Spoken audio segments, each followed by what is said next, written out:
And as usual, we talk about the Bananas every Wednesday night on our podcast, the Who's on First Base Baseball Podcast with the coach, Carl DeMasi, and the Baseball Fanatic. Well, this time I got to get this guy on.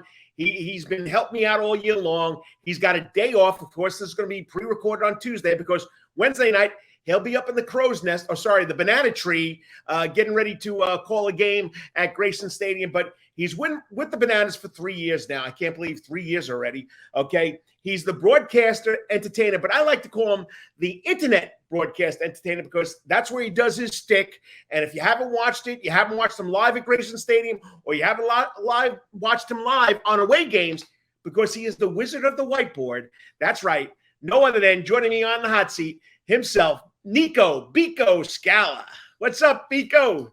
Hey, Mr. Carl DeMasi. Great to chat with you, man. Thanks so much for having me on. Hey, one New Yorker to another. You got to be loving it down here. Oh, my. Yeah, I mean, I wish I could reverse the seasons in which I was in Savannah, so that I was here in the winter and New York in the summer. But no, it's a blast down here. I love being here.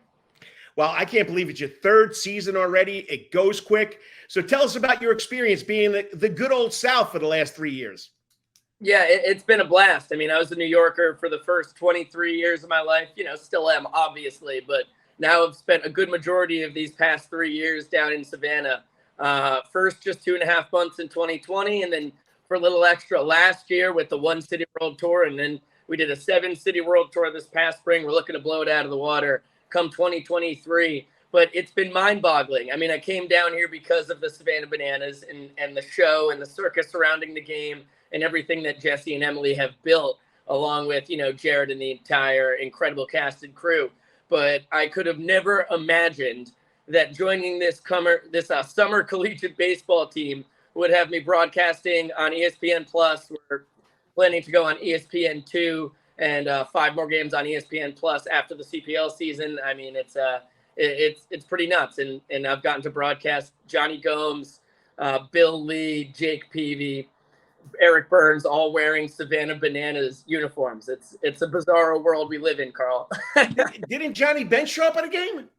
He did. He caught the first pitch and was coaching first base for a Dakota McFadden home run. So, yeah, I mean, it's amazing. If you know Biko's background, upstate New York, grew up upstate New York, Socrates, New York, which not many of you people know about. Okay, he still is a New Yorker, even though where I come from, we don't consider people upstate New Yorkers. But this kid, he's a New Yorker, okay? Loves the Yankees, went to Syracuse, journalism, Bob Costas School of Journalism. And, I mean, you were working for the MLB and the NHL, and now you're working for a coastal playing league, bat league team. But, I mean, did you ever dream of this? And did you ever think giving up that MLB job would lead to this? No. I trusted in myself and what I could bring to the table, that I thought I could use this as a stepping stone to hopefully get into minor league baseball and all that. But then I fell in love with what happens in Grayson Stadium. And it's crazy, a full circle thing where, one of my big time bosses, a good friend at MLB Network who runs production and has now been promoted to run like 5 other things over there in Secaucus, New Jersey, reached out before this summer and was basically saying, how can Major League Baseball partner with the Savannah Bananas, And the last time I'd had a truly meaningful talk with him was calling him up to say, hey, I've loved my 2+ years here, but I'm going to baseball for a team called the Savannah Bananas.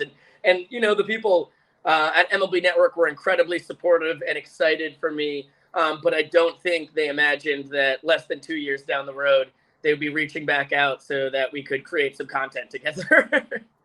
Well, it's pretty amazing. I mean, you guys are all over the place, all over the world.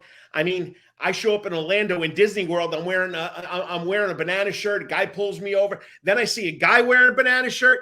I go to West Virginia to watch my son play, independent ball. I walk in my banana shirt, and the lady goes, "We're going there next week." I mean, so it's just amazing how wherever you go, people know about the Savannah Bananas. And when Jesse and Jared and Emily came up with that name, or the fans named them, oh, that's not going to work. It's not going to work. It's been the best marketing name ever that I can think of. But anyway, all right, enough bananas right now, okay? 11 bananas drafted this year. Well, 7 drafted, 4 signed as, help me out. Free agents, okay? I mean, simply amazing. And you've seen most of these guys. Yeah, I've seen 10 of them play. Everyone except for Patterson, Nate Patterson, back in 2019. It's so cool, man. I mean, it's just another testament to the incredible talent that Tyler Gillum and company brings into the Bananas every year. They had 11 guys drafted back in 2019 when it was a 40-round draft. That was the most in the league. In 2020, they only had a 5-round draft, so you kind of throw that out the window. Last year, 8 guys drafted. This year, 7 guys drafted. Both of those tied for the league lead. So, the classic thing about the Bananas is they dance and they do the entertainment. It's a circus, but it's not real baseball. No. This team, since it started in 2016, has the best overall record in the league, has won the championship 2 out of 5 times that the Pettit Cup was on the line. I mean, these guys play really good baseball, and they're 33-12 this summer, 14-7 in the second half. They already have one of the 2 playoff spots locked up and are looking to repeat as champs. So, it's always awesome to see the guys get drafted and signed. And, I mean, four people off of this very team, Nick Clarno, Livan Reynoso, Bo Brewer, and Carson Dorsey, all get their name called.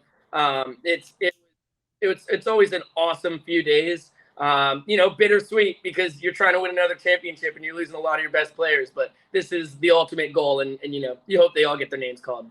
I mean, that's why the Coastal Plain League Wooden Bat College League, Collegiate League was made so these kids can get to the next level. But like you said, Tyler Gillum says it best. Flip the switch. When you're outside the lines, you're an entertainer. When you go between the lines, flip the switch, you're a baseball player. I mean, Yankees, Braves, Dodgers, Brewers, Mariners, Orioles, Marlins, Giants. Braves got 2 guys this year, okay? Hayden Harris was a free agent. And, of course, your buddy, it's ready. Let me get my voice. Let's get ready to rumble. Nick Clarno going up there all the time for the weigh-ins. I mean, just something special. Which one of those 4 plays this year had something special that sticks out in your mind this year? Oh, my gosh. Well, they were all incredible. I mean, Bo Brewer has some of the best bat-to-ball skills that I've seen in my 3 years as a Banana. He ended the summer hitting north of 333. The stats are actually a little bit wrong on the CPL. I'm on the league to fix them. But anyhow, that's a story for another day. But he batting, gets drafted by my New York Yankees, which I'm over the moon about. And so is Yankees Nation, watching some of the funky walk-ups that he did up to home plate with the Jurassic Park and the top. Oh, yeah. A few other things. So that's the guy that, probably stands out the most. Carson Dorsey, I think, is actually going to go back to Gulf Coast State and do another year of JUCO. And the Rangers will still have their rights to him come next year. That's kind of like what the team and Carson thinks probably is best for him. He was insane. I mean, started the year with 1 rocky start and then 20 straight scoreless innings to finish. Really strong lefty, 92-93, incredible breaking ball, awesome changeup.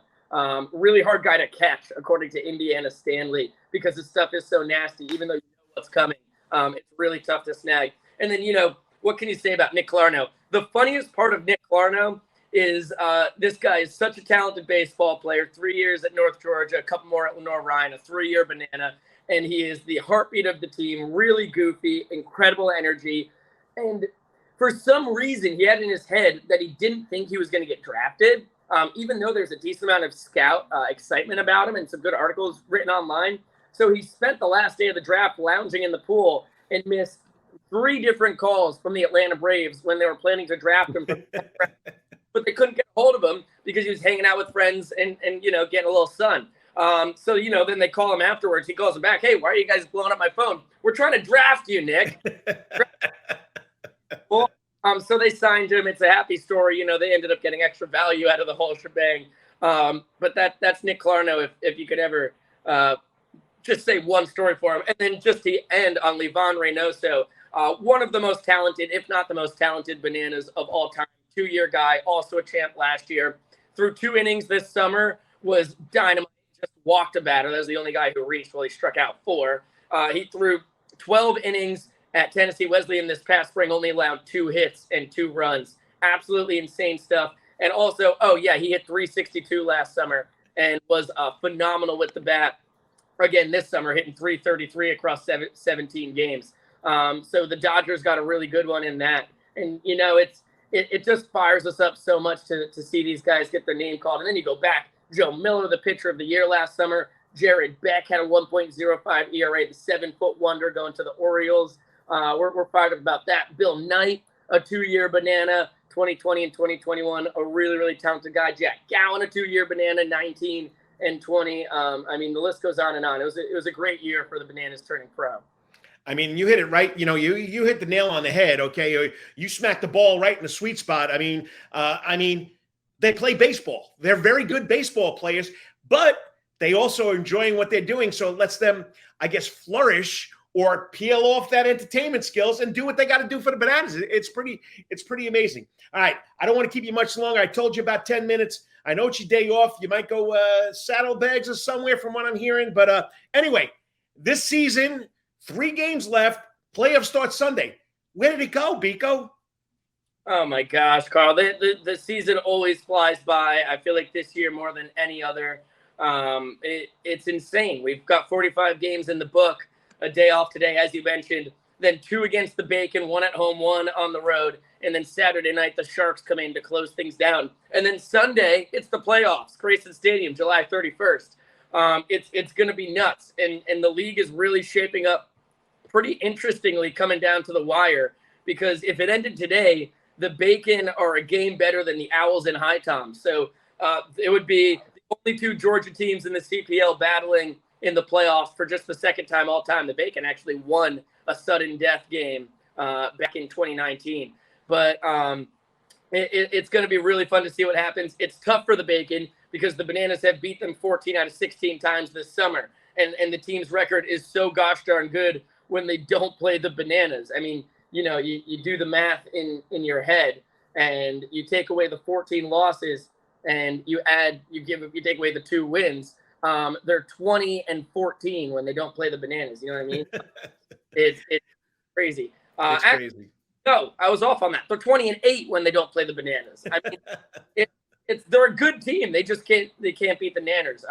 But it's been a really fun summer. This team does not hit a lot of home runs. They're tied for last in the league in that category. But man, they steal a lot of bags. They're leading the CPL in stolen bases for the 4th time in 5 years under Tyler Gillum. And first place in doubles, first place in triples. They're all over the place. They manufacture runs, and the pitching staff is second best in the league, only to the Morehead City Marlins, who look like a juggernaut. They've won 10 straight games, and we seem to be on a collision course for a rematch of last year's Coastal Plain League Championship. The Wilson Toms in the East and the Bacon Owls or High Toms will have something to say about it, but if there were betting lines on it, it would be heavy favorites for Savannah and Morehead City in the championship. Yeah, and then I got to say something quickly here. Tyler Gillum, unbelievable job managing this year. Like you said, no long balls, managing runs. But I think you would kick him out of banana ball because the guy loves the bunt. Yeah, and you know what? I love the bunt too. I'm kind of torn because I love myself some banana ball, but I wouldn't be upset with a rule amendment to a big deal out of it. Okay, bunting is now allowed in banana ball again. It was kind of a fun, bunting sucks, so we're just not going to allow it forever. But, in banana ball, we've got a guy like Malachi Mitchell, who's an incredible speedster, lays down a great bunt. It would really enhance his game if he could do that in our young sport. But the summer team, it's really fun. Ty Jackson has been bunting to the right side and finding that hole between second and the pitcher's mound. He's done it 7 times this summer. Then you got guys like DR Meadows, senior out of Columbus State, first-year banana, who's laying him down the third base line beautifully. Jack Renwick, Armando Becerra. These guys do the job, and they advance guys over. I mean, the craziest thing, and I'll I don't want to take up all your podcast here, but a couple nights ago here in Savannah, the Bananas are no hit for 8 innings against the Florence Flamingos in the last battle between those 2 teams on the summer. But the Bananas had 2 runners on walks in the 7th. They double steal. Didn't end up getting anything out of it. They go into the 9th inning down 2. The pitcher, Matt Murphy, is removed after 8 innings of no-hit ball. And a hit batter, a walk, stolen base, bloop single, stolen base, seeing eye single. All of a sudden, on the last 3 pitches, the Bananas got their only 2 hits of the night and win the ball game 3-2, even though Florence had 9 hits. So it's just part of the fun of this team is is they know how to win ball games. They can squeak them out. That was a really extreme version of it. But you know, that's a game where you're getting beat pretty horribly. Oh yeah. And you come away with the W, and that's all that matters. And Grayson Stadium absolutely lost its top when it happened. Oh, I watched it. I'm a Banana insider, and I said I put my rally cap on. So, you know, I watched the whole thing. It was just a great ending, and there's just some magic over there in that old stadium now since, you know, Jesse Cole and the crew moved into that stadium, and the ghost of Grayson Stadium are enjoying it too. But one compliment, and I know we got to go, and I know you're gonna blush, but the way you can flip the switch from when the game is being televised or streamed on the internet to way you do the whiteboard, people don't know how hard it is that when you're doing something like that, you don't have the action in front of you. It's like being on the radio. And painting that picture, you do a great job, because I've stepped back in the Banana Land comment section because they just love exactly what you're doing and the magic of the whiteboard. And you got a little sidekick this year. You're doing a great job, buddy. It's really, really impressive to see what you're doing. I really appreciate it, Carl. It means a lot coming from you, man. Yeah, Josh Talevsky, my first ever broadcasting intern, is superb. He's a UGA man, going to graduate there after this upcoming year. He's really incredible. He has enhanced the whiteboard broadcast tenfold with me. And, you know, just to get into the broadcasting behind the scenes side of it, it is tricky to go from, you know, there's a very different style to broadcasting a 7-camera show compared to a whiteboard broadcast, which is a radio broadcast for all intents and purposes. You know, we're painting the picture mostly audio-wise, a little visual aid behind us as well. And we get goofy and all that stuff. But it's good. It's fun, keeps you on your toes, you know, from one game to the next, having to describe every minute detail to then you're just enhancing the images on the field. You know, you don't want to talk too much when you have all the cameras and you're working with graphics and you have timed pieces and all these promotions and bada bing, bada boom. But fun. I wouldn't rather be doing it any other way. So it's a good way to stretch the old broadcasting muscles and keep you on your. Syracuse University School of Journalism will be very proud of you. Yeah, well, it's good. I hear back from a lot of my friends. My class is doing unbelievable things out in the world, as you would imagine. When you're sitting there with Ian Eagle's son next to you in the first class you ever had, Nickelodeon games in the NFL playoffs, and is all over CBS and this and that. And then Drew Carter's absurd. There's a bajillion other names who are out there doing incredible stuff. It's fun. I'm definitely in a pretty unique situation compared to my classmates, but we all have a good time. It's good to see all the orange men and women out there winning in the broadcasting world. All right, on 3, let's see if we can do this together. Your famous ending. 1, 2, 3. See you later. All right, Biko, I appreciate it. And then I'll have this up tomorrow, and I'll be watching on that, on the internets. Oh, my pleasure, Carl. Always a blast getting to chat with you, man.